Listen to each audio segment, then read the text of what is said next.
Muy bien. Muy buenas tardes a todos a esta nueva sesión del ciclo de conferencias de Zaragoza Lingüística. Hoy tengo el placer de presentarles a Catalina Fuentes, que es catedrática de Lengua Española de la Universidad de Sevilla, o sea, con todo lo que eso implica. Bien, en realidad me había tomado nota de algunos de los méritos de la profesora Fuentes, pero la verdad es que solo me voy a limitar a dar unas cifras globales para situar a todos los que están aquí ante el personaje que tenemos en el estrado. Como he dicho, es catedrática de Lengua Española de la Universidad de Sevilla y me atrevo a decir sin ningún problema que es la experta número uno en el tema del que nos va a hablar. Las relaciones, es la experta número uno en el estudio de las relaciones entre la gramática de español y la pragmática, ¿sí? Es la investigadora principal del grupo de investigación de argumentación y persuasión en lingüística, y que yo haya contado, aunque veo que me he quedado corto porque veo oídos que no tenía yo contabilizados, ha dirigido al menos 6 proyectos de investigación competitivos. Eso a 3, 4 años por proyecto, pues son 20, 30 años de trabajo ininterrumpido liderando proyectos de investigación sobre temas como los operadores discursivos, la cortesía y la descortesía en el lenguaje de los medios de comunicación, la perspectiva de género en el lenguaje de los parlamentarios y de la política. Es autora de una decena larga de manuales, de libros, algunos tan conocidos como los dedicados al comentario lingüístico textual o la gramática de la cortesía. También tiene una monografía sobre argumentación lingüística o sobre la sintaxis del enunciado, ¿sí? Es decir, me quedo corto diciendo que son 10. 10 en autoría individual, yo creo que son bastantes más.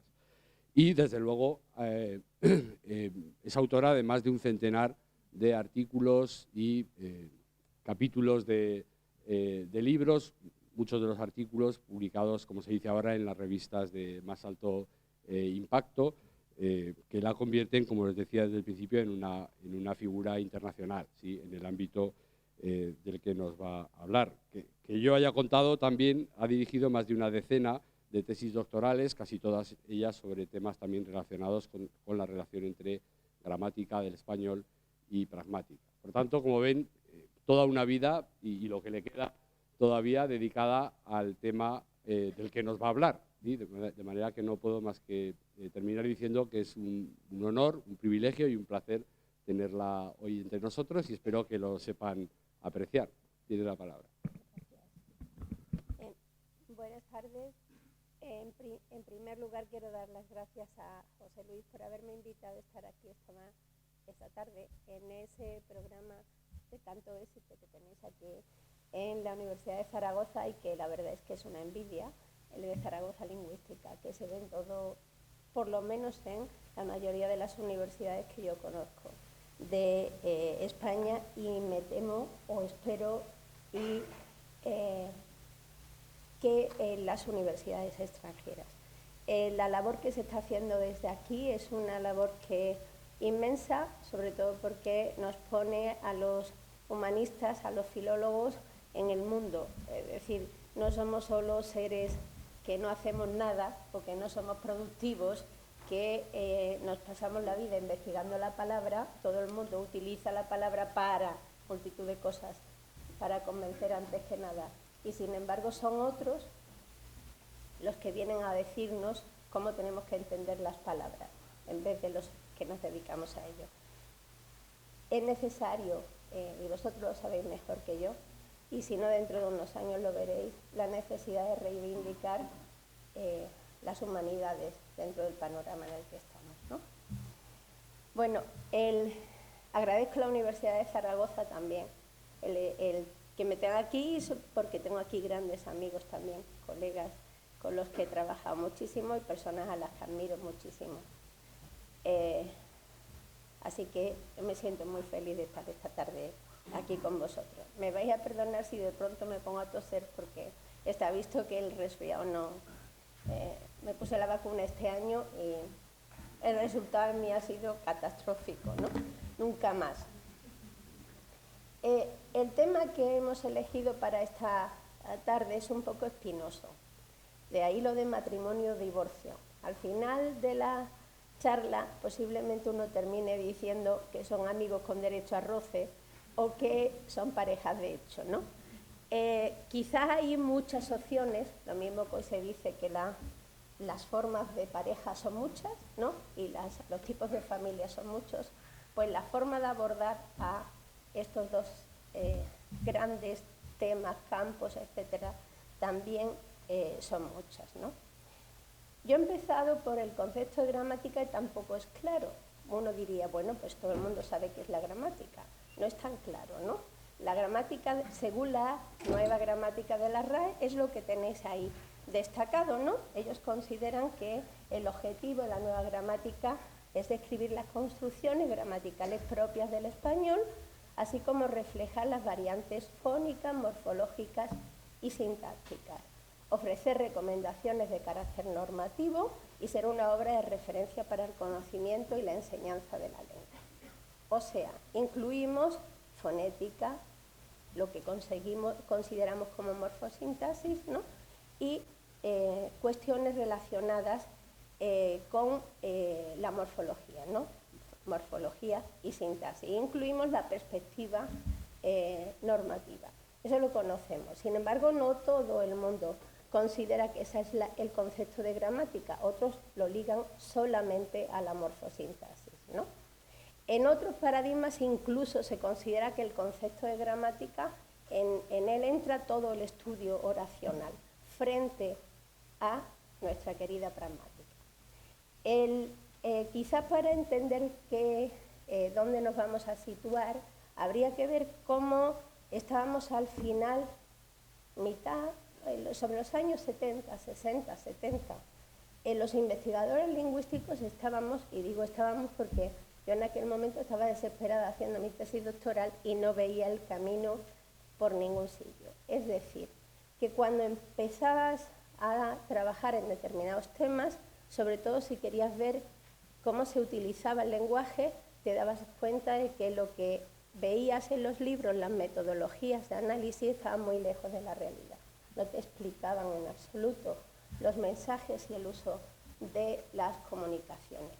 Y en ese entorno empiezan a aparecer, y ustedes lo habrán oído en clase, empiezan a aparecer modelos que quieren, antes que nada, plantearnos que el límite del análisis no está en la oración, no está en las frases, está en la comunicación completa, en el texto, y dando entrada ya a comunicaciones realizables, es decir, comunicaciones orales.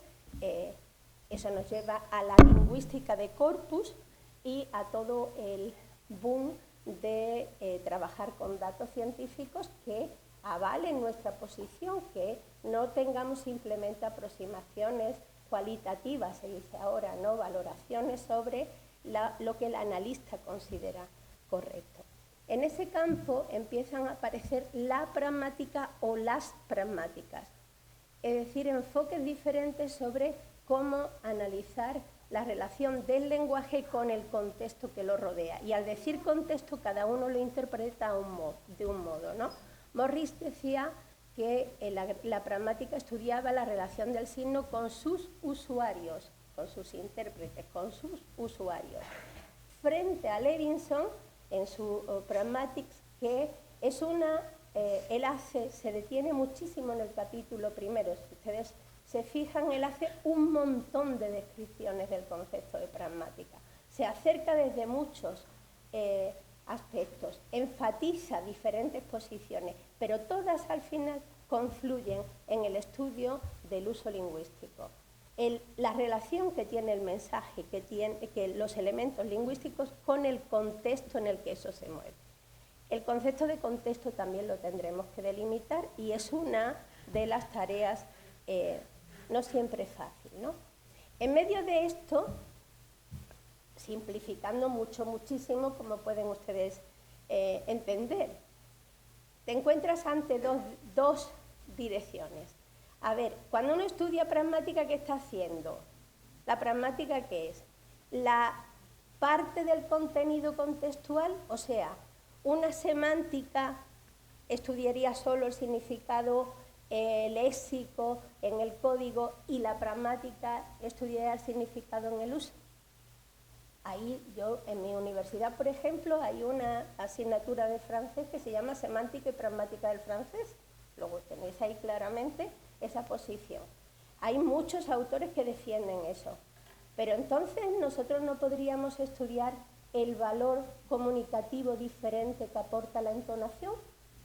Pensad que una comunicación con diferente entonación puede llevarnos a aceptar algo o a rechazarlo, a mostrar nuestro enfado o nuestra alegría. Tenéis elementos como por favor. No, tú piensas en por favor y dices, por favor es un elemento que yo uso para atenuar una petición, para ser cortés, ¿no?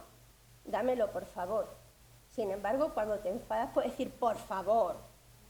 Y ha cambiado completamente el elemento, la función que tiene esa unidad. Lo hace la pura entonación. Aparte hay muchas más cosas que vamos a ir viendo, ¿no? Eso hace que si yo lo considero la segunda parte, digamos, o la semántica contextual, no puedo analizar el valor contextual de cosas como la fonética, tampoco de cuestiones como la gramática. En ese ámbito, como os digo, os he puesto ahí un párrafo de Victoria Scandell, que hizo esa maravillosa introducción a la pragmática, y en ella en ese párrafo ella empieza describiendo que la pragmática sería una perspectiva de análisis desde la que enfocar el estudio lingüístico. Es decir, en vez de quedarnos solo con el código, pensar con un estructuralismo puro y duro que analiza las relaciones entre el significante y el significado, todo predeterminado por relaciones sintagmáticas y paradigmáticas, y como marco la lengua que se aísla por completo de lo extralingüístico, que era como el demonio, pues en ese ámbito hacer un estudio pragmático sería enfocar todo el estudio del lenguaje desde una perspectiva contextual. Sin embargo, en esa misma descripción, si ustedes se fijan, tienen que empieza ella, ese párrafo, diciendo que la gramática se perfila como una disciplina con una personalidad propia. Y luego, un poco más abajo, sobre la línea 6, creo, habla de la perspectiva pragmática. Es decir, en el mismo párrafo estamos mezclando un aspecto u otro. Y esa es la realidad que vamos viendo en los trabajos actuales. Por experiencia, digamos, contando cuál ha sido mi experiencia en estos años. Cuando uno hablaba del estudio pragmático, primero, se ha tardado mucho en que eso se incorporara a los estudios en filología, en que aparezca como un estudio incluido en el currículo. Hoy día, por ejemplo, en los congresos ven ustedes con bastante facilidad que una de las líneas de trabajo sea el análisis del discurso, la pragmática, en congresos, en revistas, etc. Eso antes era impensable, porque hacer una cuestión, acercarse, aunque sea tímidamente, a la cuestión contextual, era pues más o menos como tabú, era como irte a los leones, ¿no? Tú terminabas con la etiqueta de que eso era subjetivo, esa era tu interpretación, eso no era ciencia, eso no tenía ningún sentido de ser. Por tanto, habría que explicar, convencer, persuadir a nuestros colegas de por qué necesitamos echar mano de la pragmática, por qué necesitamos estudiar el uso, aparte de la justificación, digamos, ideológica, lógica, de que necesitamos conocer cómo nos comunicamos y cuáles son nuestros instrumentos. Sobre todo, una cosa muy sencilla. Fíjense, yo digo que en esto me ha servido mucho ser madre, porque mi hijo odiaba la clase de lengua española en el bachillerato, la odiaba y yo me sentía frustradísima, imagínense, ¿no? Que tu hijo odia justamente aquello que haces, ¿no? Y cuando tú intentabas entenderlo, claro, luego te veías lo que el niño hacía en clase y decía, vale. Y bueno, ¿y yo para qué voy? Lo habrán oído y lo habrán dicho más de una vez. ¿Para qué tengo yo que aprender a hacer un análisis sintáctico? A ver de qué me va a servir a mí esto en la vida, ¿no? ¡Qué tontería! ¿Qué más me da a mí que eso tenga tal morfema o tal otro morfema? En absoluto. Os estáis metiendo en una cosa que solo os interesa a vosotros, ¿no? En aquel tiempo yo trabajaba sobre, bueno, en aquel tiempo y ahora, sobre los marcadores discursivos, lo que ahora se llaman marcadores discursivos, sobre los conectores, y él me decía, tanto estudiar conectores y no usan ni uno. Y es verdad. Y es verdad porque, curiosamente, a fuerza de observar y analizar los elementos, tiendes a eliminar los elementos, por ser aquello de, no sé, de sobreexposición. Quiero decirles con esto que en muchas ocasiones el que la mayor parte de los estudios pragmáticos se hayan centrado en los marcadores discursivos ha sido porque la gramática no tenía narices de explicarlo. Y por tanto era una manera de decirle, explíqueme esto, y cuando me explique esto hablamos. No, esa es la cuestión. Un poco de eso va lo que yo quisiera que viéramos aquí. Tenéis ahí una distinción entre lo que Victoria Scandell considera características diferenciadoras de pragmática y gramática. Tienen unidades diferentes y, en un sentido, la gramática se ocupa de la corrección gramatical y la pragmática de la adecuación discursiva. A lo largo de la charla ustedes verán que yo quiero quizás el matrimonio, ¿no? La unión maravillosa de ambos, es decir, un mundo ideal. Es posible, ¿eh? Es posible.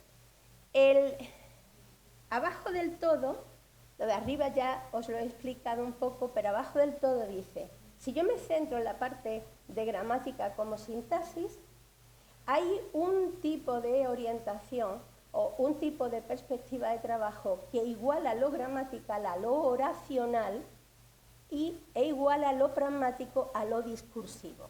Y viene esa palabra discursivo que es una trampa mortal.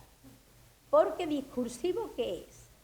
Para algunos autores discursivo es el empleo en contexto y para otros el discurso es solo lo oral, frente al texto que es el escrito. Por tanto, cuando hablamos, una cosa que si miran cualquier revista se van a encontrar, cualquier estudio sobre gramática, se van a encontrar muchas veces que nuestros colegas utilizan términos, bueno, nuestros colegas y caemos todos, ¿no? En hablar del qué es una unidad, describimos qué es una unidad y luego decimos cuáles son sus usos discursivos. Jolín, si son usos, son discursivos. Si no, ¿de qué? Eso nos lleva a ver casos como el que tienen ustedes en uno. ¿Me dicen que si no te importa en ese ejemplo? ¿Quién se atreve? Si no te importa, envíale el archivo también a Mercedes. Si no te importa, ¿es una oración subordinada? ¿De qué tipo? Condicional.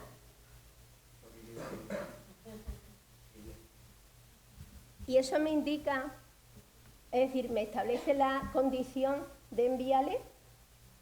No. ¿Qué es si no te importa? Una marca de cortesía, ¿no? Que atenúa un mandato. ¿Cómo hemos saltado una cosa a la otra? Y luego, todos los hablantes, más o menos tontos, más o menos listos, lo saben. Otra cosa es que sean corteses o no. Pero lo saben. ¿Qué le pasa al lingüista? ¿Va un poquito detrás? ¿Son irreconciliables el decir que eso originalmente era una oración subordinada condicional? ¿Que su estructura es la de una oración subordinada condicional? Pero que no funciona como la condición del mandato. Funciona como un elemento que atenúa la cortesía. ¿Es que la cortesía es lingüística? Hombre, se utiliza mecanismos lingüísticos en muchas cosas más, la cortesía, pero utiliza formas de expresión y el lingüista las tiene que explicar porque el hablante las conoce, las usa, las domina, tiene una base de datos, tiene paradigmas de unidades con esa función.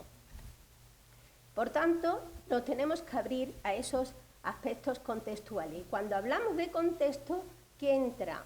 El dónde estamos, el cuándo nos comunicamos, quién es el que habla, y eso de quién es el que habla es muy importante, porque ahora veremos que con la teoría de la enunciación el concepto de hablante se hace polifónico, se extiende, y en una comunicación no siempre es el ser que está moviendo los labios el que está detrás de lo que se está diciendo, a quién se está dirigiendo, cuál es la ideología, los conocimientos compartidos que nos permiten elaborar inferencias, interpretaciones, etcétera, en qué situación histórico, social, cultural nos movemos. Si cogemos un texto, fíjense, si uno hace un estudio argumentativo sobre un texto, les voy a poner un ejemplo, un estudio sobre populismo y se coge un texto actual, ¿no? Un texto de un partido político actual, un mitin, y se coge un texto sobre del franquismo.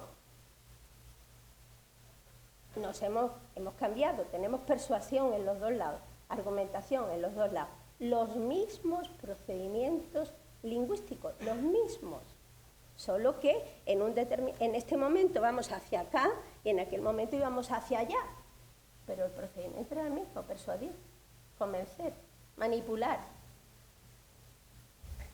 ¿Qué tiene de importante esto? Pues que nosotros también como lingüistas tenemos que hacer que la gente, ¿no?, o que los usuarios, que los alumnos al menos sean conscientes del poder que tiene la palabra, no solo para usarla, sino también para defenderse.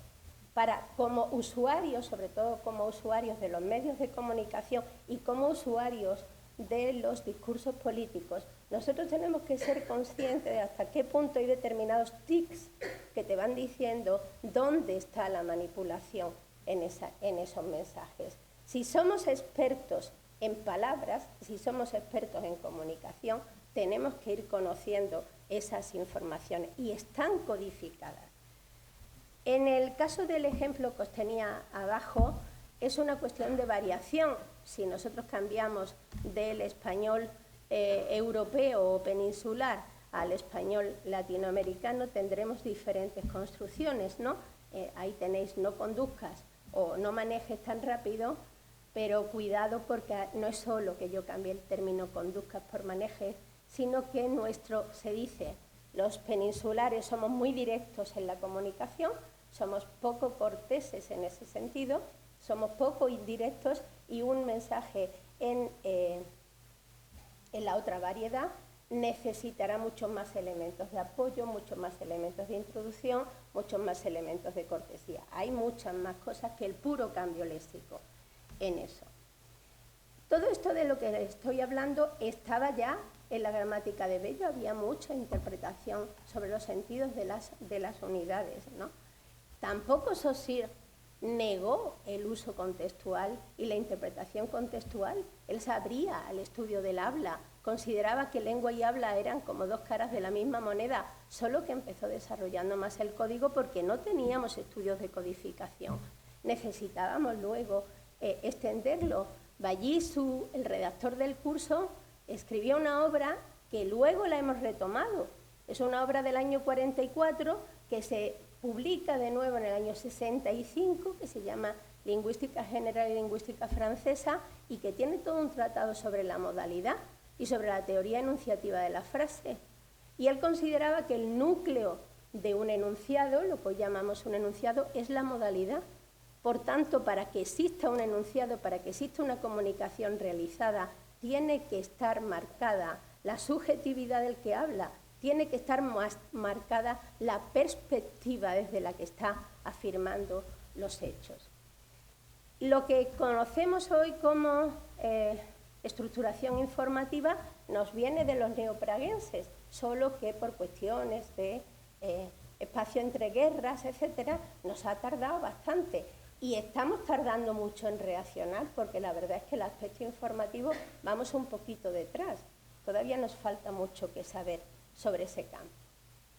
En suma, si yo me centro actualmente, hoy, aquí, ahora, en la cuestión de la gramática, pues ustedes me corrigen si me he quedado corta. Pero en el fondo nosotros hablamos de categorías y clases de palabras, ¿no? Sustantivos, sintagmas, etc. Hablamos de oraciones simples y complejas y de relaciones de coordinación, subordinación y yuxtaposición, que depende quién es el uso sin nexo de las dos o de una de ellas, depende quién. Un fragmento como el que tenéis abajo. Este apartamento es muy caro, nos exige incluso entregar una fianza. Marbella es una buena opción, tiene playa y como mucho nos costará 1.000 euros entre todos. Dice B, ¿solo 1.000 euros? Dice C, nada menos que 1.000 euros, encima hay que pagarlos por adelantado. Bueno, al menos nos divertiremos. Del conciliador. Bueno, ustedes están viendo el dibujo de diferentes reacciones, de cómo evalúan en esta conversación que me he inventado, porque fuera más cortita, una reacción. ¿Quién está a favor de irse a Marbella? ¿Quién le parece barato o al menos asequible irse a Marbella? B, el que dice solo 1.000 euros. Mientras que C, en absoluto, le parece carísimo, no está en absoluto de acuerdo y establece, no tiene bastante con un argumento, no solamente es lo que tengo que compartir, sino que encima lo tengo que pagar por adelantado. Encima, fácil decir, eso es un conector, mire, eso es un marcador de discurso, un conector. Relaciona un enunciado con el anterior. Bien.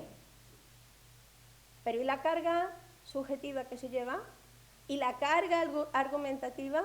¿Y el diseño que les está haciendo de C? ¿La imagen que está dando de quién es C?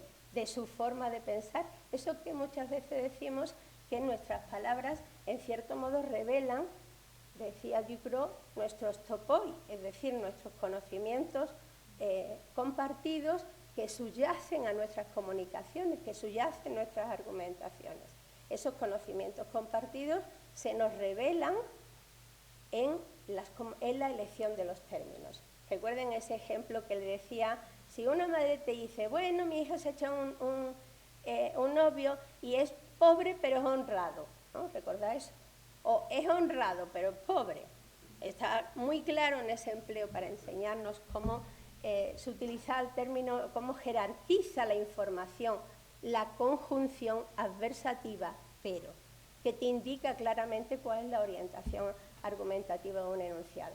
Pero al mismo tiempo estás revelando cuál es el esquema de valores de la persona que está hablando. Si nosotros decimos mira, sí, es que te presento a mi amigo, es, no sé, marroquí y lingüista, ¿no? Es marroquí lingüista. Y tú dices, perdone, pero como que me falta, no, me está uniendo usted dos cosas, pero es como si me dijera, es marroquí lingüista y tiene los ojos azules. Pues bien, vale, muy bien, pero si no, ¿qué me queda a mí en el cuerpo? Pues que esta persona piensa en el fondo que determinadas personas, puesto marroquí, pero podría haber puesto andaluz, que yo soy andaluza, o sea que me tiro piedra a mi tejado. Es andaluza y trabaja. Eso me lo han llegado a mí a decir, Eso me lo han llegado a mí a decir, no me lo estoy inventando. Pues está revelando un sistema ideológico, una serie de contenidos compartidos, ¿no? Bueno, pues eso que están ustedes viendo ahí, resulta que el muy es un adverbio, ¿verdad? Pero el incluso también, el solo también. Bueno, pues todo esto te lleva a una reclasificación de los adverbios, y la teníamos. Es decir, en el año 69, Greenbaum hizo una clasificación de los tipos de adverbios para el inglés, pero extensible perfectamente para el español, y diferenciaba tipos de adverbios que podrían establecían las funciones puramente oracionales, como los adjuntos, el tipo es muy caro, a aquellos que sirven como para orientarnos, para mostrar nuestra opinión o una característica modal. Son los disjuntos, que tienen además una característica combinatoria, y es que estas unidades pueden ser respuestas en una intervención reactiva solos o acompañados de sí, no. Es lo que tenéis ahí en claro. ¿Te gustan las castañas? Claro. ¿Qué valores tiene claro? Superempleado. Si queréis un datito curioso, en los parlamentarios andaluces, y ya les doy un dato curioso, a mí me parece curioso, ¿no? Hicimos un contraste entre claro, desde luego y por supuesto, que son los tres reafirmativos. Y resulta que a pesar de que nuestro Parlamento andaluz, que es el primer paritario desde hace 3 legislaturas, pues no hay grandes picos y grandes diferencias entre el habla de hombres y mujeres. Sin embargo, en estos 3 elementos tenían sus preferencias y el claro era un elemento que se subía el pico en los hombres y el desde luego, no me pregunten por qué, en las mujeres. El por supuesto era más o menos equitativo, ¿no? Eso es lo que nos dan los estudios cuantitativos, ¿no? Preferencia, ¿por qué razón? Pues no lo sé. Pero miren, si yo trabajo con claro, fíjense, yo digo, bien, es un adverbio, será un adverbio disjunto que puede aparecer como respuesta, crea una intervención sola. ¿Te gustan las castañas? Claro. Con claro yo estoy diciendo, estoy afirmando, pero estoy presuponiendo que otras personas piensan lo mismo que yo. Por tanto, quien habla ahí no soy solo yo. Hay una comunidad que se supone que comparte mis conocimientos y que yo reafirmo o me uno a ella. Eso que teníamos tan claro, resulta que cuando tenemos combinatorias, y la segunda parte es una oración con pero, lo que nos ocurre es otra cosa. Claro que tengo hambre, pero es demasiado temprano para comer. Pregunto, ¿comemos o no? No. Porque el pero puede más que el claro, por muy claro que lo tengas y por mucho que lo comparta todo el mundo. Esa secuencia, esa estructura entre un elemento reafirmativo, primera parte, pero siguiente, es muy curioso que se da en otras lenguas y establece una diferencia de peso informativo, de orientación argumentativa, diría Anscombe Retículo. Es decir, nosotros no tenemos 2 oraciones coordinadas adversativas. Sí, tenemos 2 oraciones coordinadas adversativas, gramática pura. Pero si me quedo con eso, no digo nada. No digo nada, no digo que la orientación argumentativa, lo que tiene más fuerza informativamente es el segundo segmento y que la orientación de la continuación del discurso va a estar en la segunda parte. Luego, la pragmática no tiene por qué estar peleada con la gramática en absoluto. Simplemente completa la gramática, añade una serie de valores, porque eso también está codificado. Es decir, empleen donde empleen ustedes el pero, van a hacer eso, van a establecer esa jerarquía informativa. Fíjense en otro ejemplo, en el número 6 tenéis una pesadilla maravillosa, que es un titular periodístico de una de las primeras victorias de Djokovic, que hoy día es un tenista súper consagrado, pero que en aquel momento era una revelación. Ganaba y ganaba y ganaba, ¿no? Lo de una pesadilla era para el señor al que había perdido, claro. Si yo os pregunto, piensen gramaticalmente, tenemos un sustantivo pesadilla y un adjetivo maravillosa, ¿no? Se supone que el adjetivo modifica el sustantivo, ¿no? Es decir, está subordinado al sustantivo. El que tiene el peso es el sustantivo, ¿no? ¿Me dicen cuál es la orientación de eso? Pesadilla es un término negativo, ¿no? Semánticamente negativo, orientación negativa, maravillosa, tiene un significado positivo. ¿Y la suma de ambos? Positivo. Eso es lo que Ducrot llamaba un modificador desrealizante, horroroso el nombre, pero quiere decirles que en determinadas combinatorias hay adjetivos que se unen a términos con una orientación completamente diferente y les cambia la orientación. Esa capacidad de diferenciar argumentativamente el discurso tenemos que verla también y se concreta en adjetivos, no es una cosa que esté fuera en absoluto de la gramática, está expresado con medios gramaticales. Y en 7 tenéis 3 selecciones.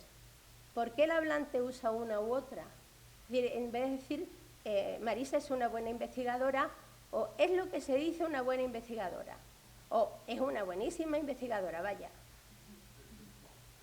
¿Por qué elegimos una u otra? ¿De qué depende? Comunicación neutra la primera, valoración objetiva, bueno, objetiva teniendo un adjetivo, como buena.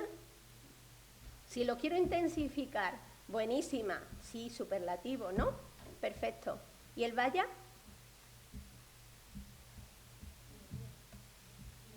Ironía o intensificación también en otras ocasiones. Es lo que se dice una buena investigadora. Fijaros que estamos fijando, también tenemos lo que se dice, lo que se llama, lo que es, que son formas de enfatización informativa, son efectos, construcciones enfatizadoras. Lo que les pongo abajo es, nosotros elegimos, el hablante elige qué elemento quiere comunicarse porque es el que expresa su intención comunicativa. Si acumula, elige procedimientos, elige paradigmas, es porque necesita precisar esa comunicación. Y esos elementos son construcciones codificadas todas. La teoría de la enunciación, como les decía, Van Veniste parte del yo aquí y ahora como el constructor de la comunicación. Es una teoría que algunos... Yo normalmente también digo que es como una comunicación muy egocéntrica, te dice que todo parte del propio hablante, que todo está en relación con el propio hablante. Pero cuando Van Veniste y toda la teoría de la enunciación diferencia entre oración y enunciado, nos están dando un instrumento poderosísimo en gramática. Y es que una cosa es la estructura abstracta, es decir, nuestro estudio sobre qué es la oración, la estructura de la oración, nadie lo pone en duda. Pero nosotros no hablamos en oraciones. Hablamos en enunciado, que son esas construcciones puestas en contexto, en el uso. Y claro, ¿qué ocurre? Que cuando analizamos el uso, nos vamos a ir encontrando que la oración que se estira, como que necesitamos otras unidades, que son lo que hoy se llama la periferia, los elementos de la periferia. Consecuencia de la teoría de de Van Veniste, la teoría de la enunciación. Es partir del yo aquí y ahora, partir del hablante, tiene como consecuencia el mostrarnos que hay un montón de unidades, paradigmas de unidades de la lengua, para mostrar la conciencia y el control que tiene el propio mensaje de su comunicación. Y al mismo tiempo, ese control se manifiesta también en la visualización de quién es el hablante y los diferentes roles, perfiles, figuras, funciones que crea el hablante y que por tanto nos genera una dimensión polifónica. Fíjense, eso nos lleva a explicar, por ejemplo, construcciones como para ser sinceros. Para ser sinceros aburría también de maneras de ser y de pensar. Construcción muy sencilla, final, oración subordinada final, pero no pasa lo mismo que con si no te importa, que tampoco es una final de eso, es una final de por qué yo digo, es decir, yo te digo para ser sincero que se aburría. El yo te digo no hace falta que lo ponga, pero de vez en cuando va saliendo, es algo que aparece como un iceberg, ¿no? Que va apareciendo de vez en cuando. Cuando yo utilizo un para ellos como en el ejemplo 9, estoy diciendo quién sostiene eso, no yo. Hay un montón de unidades en la lengua para evitar la responsabilidad. Es muy importante si uno no quiere ser procesado también. En el caso de operadores enunciativos tenéis ahí, creemos que la misma es necesaria, imprescindible, diría yo. Si uno tiene que analizar el diría yo, que además, si se fijan, su foco, su alcance es el elemento anterior, es imprescindible. Esta es una construcción, una oración inserta, o sea, un parentético ahí en medio metido y como consideramos los parentéticos, o es un marcador del discurso. Ah, esa es la solución mágica. Le llaman marcador del discurso y hasta nos lo hemos quitado de en medio, ¿no? Si seguís en los rositas, de una vez por todas podemos profundizar en la realidad. De una vez por todas es un complemento circunstancial, por supuesto. Pero aparte del valor temporal, también reafirma, también intensifica. El sinceramente que tenéis al final es todo un paradigma de adverbios de la enunciación, de complementos que sirven para dar fuerza al propio decir, sinceramente, francamente. Elementos luego que pueden servir para atenuar, ¿no? Podríamos decir, por así decirlo, como aquel que dice, etc. Diferentes matices, o brevemente, o entre tú y yo, para expresar la confidencia, es un gran paradigma de unidades para marcar eso. Y si queríamos más, tenemos hasta un tipo de relación que es enunciativa, que son lo que conocemos como reformulación, explicación, aclaración, rectificación, corrección, donde aparece nuestro es decir, o sea, no, vamos, y no podemos decir que no estamos continuamente utilizándola, porque lo sea es quizás de las palabras más frecuentes en la comunicación oral. Por tanto, cuando estudiamos esos complementos de enunciación, ese para ser sinceros, ¿qué estamos haciendo? ¿Gramática o pragmática? Cuando nosotros hablamos de adverbios como sinceramente, que dependen de un yo digo sinceramente, sobreentendido, presupuesto, ¿eso es pragmática? Exige un elemento que es un adverbio. En el caso de la extensión al enunciado, fíjense, podemos encontrar esa estructura con dos periferias, una anterior, otra posterior, y en medio los parentéticos. Esa podría ser una estructura del enunciado, una serie de complementos que nos pueden explicar complementos extraproposicionales que, si quieren, lo único que hacen es extender la estructura de la oración, no anulan en absoluto la estructura de la oración. Tenéis ahí otros ejemplos. Mirad, si nosotros no tenemos el concepto de polifonía, no podemos explicar 13. No podemos explicar el operaban, de mañana operaban a tu hermano. Nos pasamos la vida diciendo que eso, el imperfecto es una forma de pasado. Es la combinación con un mañana te rompe todos los esquemas. Cuando tienes que enseñar esto en la clase de español como lengua extranjera, pues nos volvemos locos. Otro elemento, fíjense el 16. Permítame que le diga que el país no puede soportar más chorizos. ¿A qué le suena?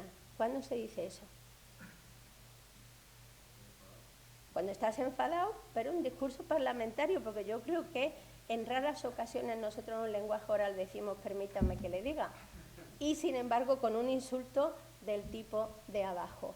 El uso es curioso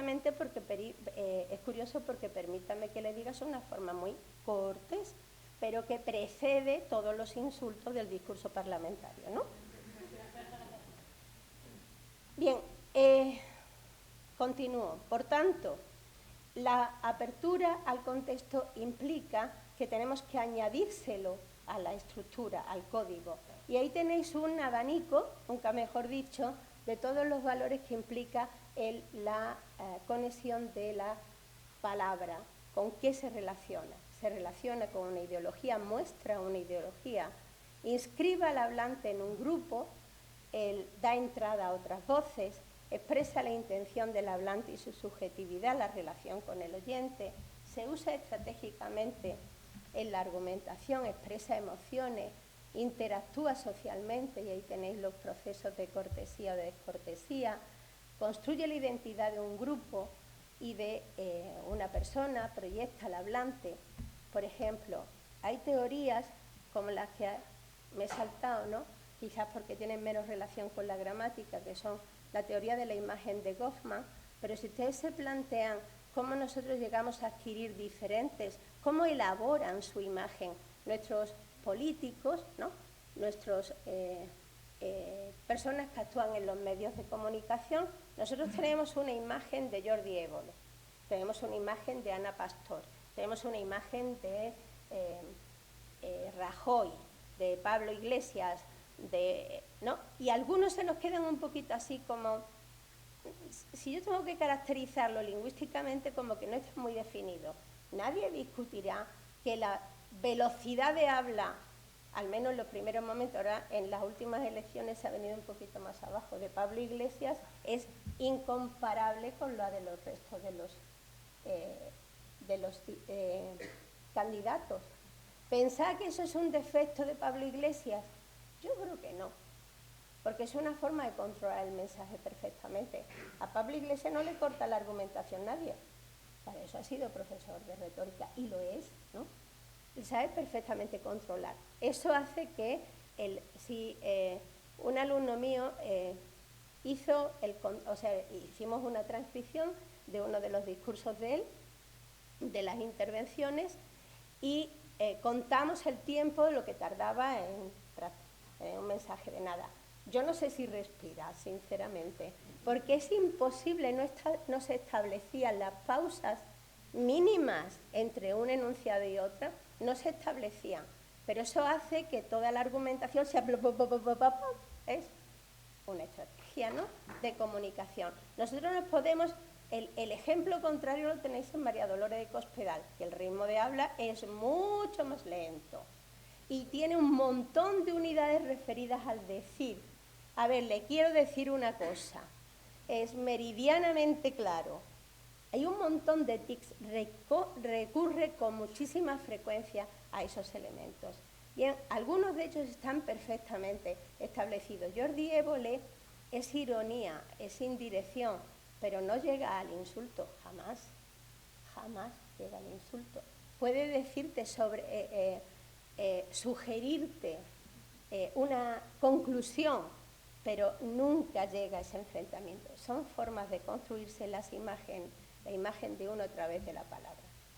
¿Todo esto a qué me lleva? Pues al menos a las parejas de hecho. Quiero decir que la propuesta metodológica de esa distinción entre gramática y pragmática es que, al menos en mi posición, al menos para mi investigación, a mí se me queda corto el modelo gramatical. Es decir, quedarme en una explicación que no me dice el uso de la unidad, que no me dice por qué el hablante elige, por qué el hablante, que tiene varias opciones, elige una y no otra, qué quiere transmitir, qué efecto quiere conseguir, en qué tipo de discurso eso se produce, con qué intención, tiene carácter persuasivo o no. Por esa razón, el modelo que aquí les presento intenta integrar el estudio puramente gramatical o puramente lingüístico tradicional con un enfoque un poco más complejo. Si os fijáis, el modelo de esto es seguir el modelo de la comunicación. Es decir, la comunicación es un mensaje transmitido entre un hablante y un oyente en un contexto. Bien, el hablante se muestra a través de paradigmas de unidades y de construcciones que establecen el ámbito de la enunciación o el ámbito de la modalidad, de la subjetividad. Lo que tenéis como microestructura es lo que siempre hemos hecho: fonética, semántica, sintaxis.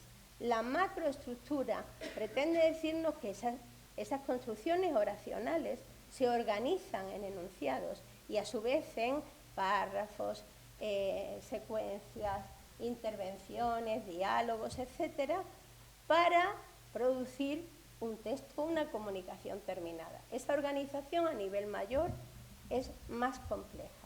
No es solamente una suma de párrafos, una suma de enunciados o una suma de párrafos, sino que también puede establecer diferentes voces. Esa es la organización polifónica. Y además establece diferencias según lo que yo quiero resaltar, cómo yo quiero guiar la interpretación del receptor. Esa es la estructuración informativa. Y si tiene valor persuasivo, es la organización argumentativa. Ducrot decía que no había mensaje no argumentativo. Yo no llego hasta ese extremo, ¿no? Pero sí es verdad que un 90% de las comunicaciones son persuasivas, son argumentativas. Y el tipo de discurso también hace que seleccione yo el tipo de términos léxicos, el tipo de entonación, hasta el tono de voz. Miren, hasta el tono de voz varía. dependiendo de en qué situación comunicativa yo esté. Una persona en un meeting no utiliza ni las mismas expresiones, ni la misma ritmo de habla, ni los mismos términos léxicos que en un discurso en la Real Academia, ¿no? O en una clase, ¿no? A la Real Academia llega poquita gente, ¿no? No podemos ver hasta ahí, ¿no? Bien, eso está reformulado en niveles y planos, ¿no? Y en ese sentido no quiero que separemos, el objetivo es no separar la gramática y la pragmática. No hemos perdido ni la metodología ni el aspecto científico y sí hemos ganado la amplitud al contexto y otra cosa que quizás sea un poquito más difícil de ver. Es que cuando uno tiene que describirlo, el problema está en que no puedes quedarte con un solo elemento, o sea, que no es tan sencillo como decir, es que este elemento es una estructura argumentativa. No, es que este elemento es argumentativo. No, es que este elemento es modal. Sino que cuando entramos en el discurso, en el empleo, es como cuando tú haces, no sé, como si tuviéramos un plato que estamos cocinando, ¿no? Ya no ves los ingredientes, están un poco mezclados todos. Esa es la multidimensionalidad del discurso, que hace que sea muy interesante, pero que te hace cambiar, por supuesto, toda la visión plana que tenemos de elemento de la expresión, significante, contenido. Hay una interrelación entre los planos mucho más amplia, ¿no? Por ejemplo, porque no quiero ser muy pesadísima. Mira, ahí tenéis un fragmento de un texto literario, ¿no? Y dice, bueno, sí, tenías razón, las chicas Belle Sarsfield no son nada bonitas, pero el verdadero problema no está ahí, sino en que son unas muchachas sencillísimas y que hasta se diría que ni cuenta se dan de que son tan ricas y tan very british. Y claro, no reaccionan nunca como tales y eso los tiene a los pobres mellizos con el mundo patas arriba, porque ellos quieren que sean así, pero resulta que son asá. Y quieren que reaccionen así también, pero resulta que nuevamente reaccionan todo lo contrario. ¿Y sabes qué, mi amor? Pues que a los tipos a veces como que te dan mucha pena, otras como que te dan mucha risa. Pero aunque esto te suene muy poco cristiano, también hay otras veces en que vistos en conjunto te dan un poquito de asco. Bien, este fragmentito, bueno, puede uno tener diferentes opciones. Yo empecé a subrayar, ¿no? Elementos que quizás nos exigirían un comentario, pero centraros en la parte de abajo en la que empieza. ¿Y sabes qué, mi amor? Me decís qué es, ¿cómo analizo eso? Vosotros estáis en clase, ¿no? Imaginad que el profe es tan malvado que llega mañana y os dice, venga, ¿esto qué es gramaticalmente? Y aparte de decir, maldito seas, ¿no? ¿Y sabes qué, mi amor? Oración coordinada sin más, ¿no? Pues que los tipos a veces como que te dan mucha pena, que es como que...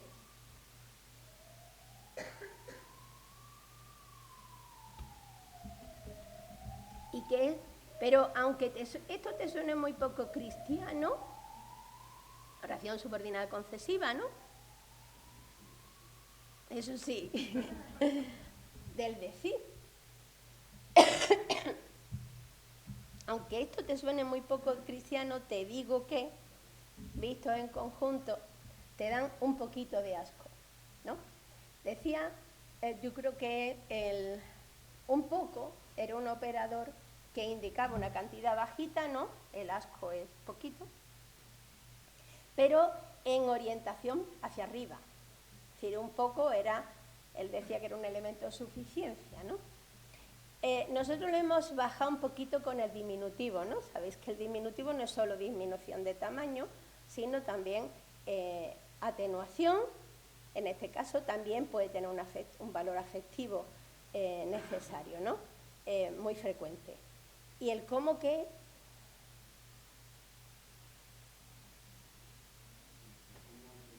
el cómo qué. Dicen los tipos a veces como que te dan mucha pena, porque el cómo todavía lo podemos explicar, pero el cómo qué, porque lo podemos eliminar los dos, ¿no? Que los tipos te dan mucha pena. Hemos metido el cómo qué. Nosotros el cómo, atenuadores, sí. Y utilizamos también la conjunción que, el atenuador como es frecuente, ¿no? Está como cansado. Esto es como, él es como muy amable, eso que tanto coraje le daba a Rafael Lapesa, ¿no?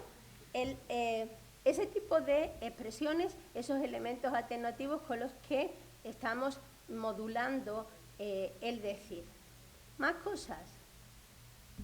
Come mucho, pero no engorda, ¿no? Aunque come mucho, no engorda. No les estoy descubriendo América. Estoy planteándole una oración adversativa y una oración concesiva, ¿no? Mira que come, pues no engorda. Para lo que come, no engorda. Y les digo con las dos últimas, lo que me dijo a mí, me decían unos alumnos, de unos profesores de bachillerato que les llegó un texto oral, porque me tocaba explicar el comentario de texto oral. Le decía, bueno, ¿qué me dicen? Si esto se lo tienen que poner a sus alumnos, dicen, y me dicen ellos, pues yo me echaría a llorar, sinceramente. Pues mira que come, pues no engorda. Si empiezan a ver, son las mismas relaciones, ¿no? Comer, engordar. Comer y engordar hay una conexión que nosotros tenemos asumidas, que pertenece a nuestro conocimiento del mundo, en el que a más comer, más engordar, ¿no? No todo el mundo, depende del metabolismo. Bien, pues si decimos come mucho pero no engorda, tenemos que la secuencia informativamente más importante es la segunda, por aquello del pero. Si digo, aunque come mucho no engorda, el centro o la información de primer plano es la segunda, que sería la supuesta principal, ¿no? En el caso de mira que come, pues no engorda, ¿es subordinada, coordinada o qué narices es? Y para lo que come no engorda, ¿es una respectual? Decía Luis Santos, para esas estructuras. Esto es para continuar y pensar. No es por nada, pero deberías llamarla. No es por nada. No es por ser desagradable. No es por fastidiar. Y continúen, que pueden poner el no es por en muchísimos elementos. Alberto Garzón, relación de enunciados. Alberto Garzón, a mí me llamó la atención porque me resulta muy curiosa su construcción enunciativa. Alberto Garzón utiliza muchas veces como procedimiento para resaltar una información, un anuncio de la información y una recuperación de la información con deísticos. Lo tenéis ahí. ¿Pero qué pasó? Porque el Partido Popular y el Partido Socialista votaron en contra, los dos juntos. Eso hicieron. ¿Quieren ustedes seguir hablando de Andalucía? Eso es el bipartidismo y eso también es Andalucía. Ahora mismo, en la Comunidad de Madrid donde gobiernan ustedes hay tantos, tal cosa. Esos son sus recortes, esas son sus leyes. Recuérdenlo también, no hablen de sentimientos. Son procedimientos de focalización informativa. Y son procedimientos de focalización informativa hechos, construidos con enunciados, estrategias argumentativas rentabilísimas. Y lo utiliza él en más de una ocasión. Te hace ver cómo el uso de los demostrativos, el anafórico, sirve para reforzar una argumentación que previamente se ha abierto con esas interrogaciones, que son también focalizadoras, ¿no?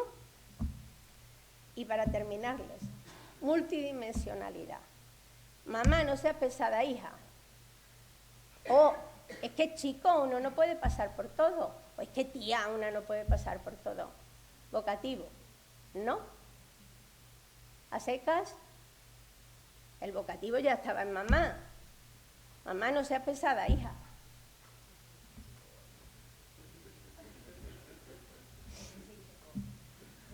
Elementos de intensificación.